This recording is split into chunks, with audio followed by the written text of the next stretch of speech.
Dreamers, you know about the infestation, right? Spreads like a month-old salad with genocidal intent. Swallows everything it touches, making monsters from meat or metal or both. Well, these days it's mostly contained. Spores as old as stone, derelicts drifting in forgotten orbits. So it was with old Kanga, somehow exposed and promptly cast out. Woke up on a blessed cage drop down to Eris.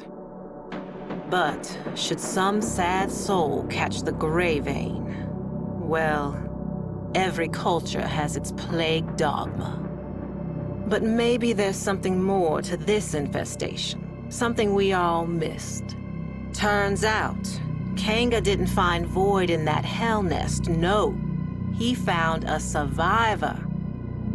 Little boy, Arlo, died 3 years ago, yet there he was. Lost his voice, but gained his life. And somehow saved old Kanga with the slightest touch of his slender hand.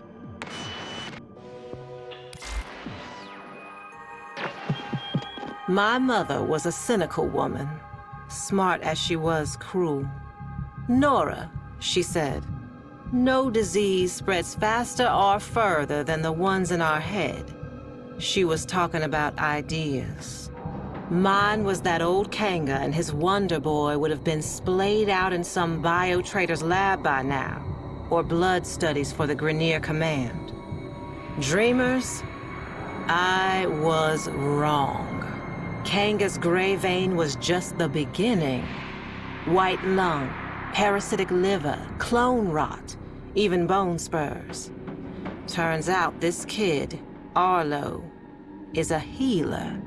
So many questions.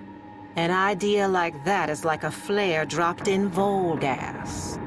Now the sick and curious are flocking the rails to see this emissary of Eris. And who speaks for Arlo the Mute? Why, old Kanga, of course. No more the outcast. It is he who is spreading the word of Arlo's gift. Even you, dreamers, may soon hear it.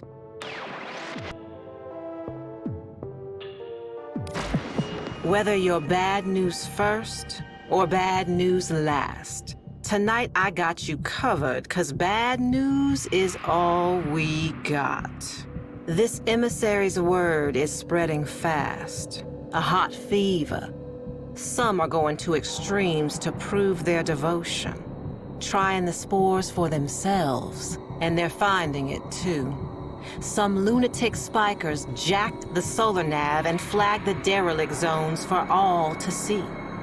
Old haulers and new hopefuls out there are proving just how smart most people aren't. Yet Kanga's ranks are growing, arming themselves for the safety and security of our emissary, setting the stage for a great assembly to come. Buzz is, Arlo will break his silence. Till then, dreamers, check under the bed. A fresh brood is sprouting up along the rails. And it seems they have the scent of those blessed by the emissary's touch. Y'all did see this coming, right, dreamers? Surely did, but not like this. A grand gathering before the emissary and his speaker. Standing room only. Bodies pressed to bodies. A great overheated mass breathing as one. Waiting for their beloved healer mute to speak. Kanga hushed the crowd. He shed his mask, and there he was, laughing at them. Sick as the day he was banished. More. His retribution was at hand, born of a virus spreading further and faster than spore and space ever could have. Arlo. And in that stunned silence, Arlo himself made a sound. Not a word, but a stifled gag. A swollen choke as he opened his mouth. And there it was, pointed, black, a tongue, but not, snaking and bulging and splitting him apart. I looked away then. I had to. But that sound stays with me.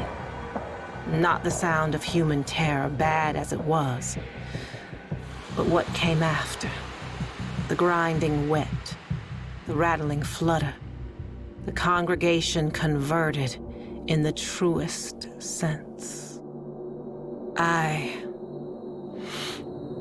Dreamers, you all got your work cut out for you. Though this movement has lost its head, the body still lingers. It's a bad cycle, Dreamers. Arlo's devoted had a party and you're on cleanup detail. Derelicts are threatening every settlement from Mercury to Eris. And my sources say you're uniquely qualified to contain them. Meanwhile, I've been thinking, not about Kanga, but about what he actually found down there. Arlo, whatever he was. Some kind of lure? An evolution to bait us in? Is there more to this infestation than fangs and acid? I know what my mother would say. The people saw what they wanted, heard what they hoped, and human nature did the rest. Still, I'm hearing rumors. The mass on Eris is in turmoil, and nobody, but nobody wants to check it out. It's seething. And if it's not thinking about this whole ordeal, baby, it's feeling it. This is Nora Knight, saying for now, Dreamers, so long and hold on. And listen, should you ever happen upon some vacant-eyed little kid someday, whatever you do, don't take him home.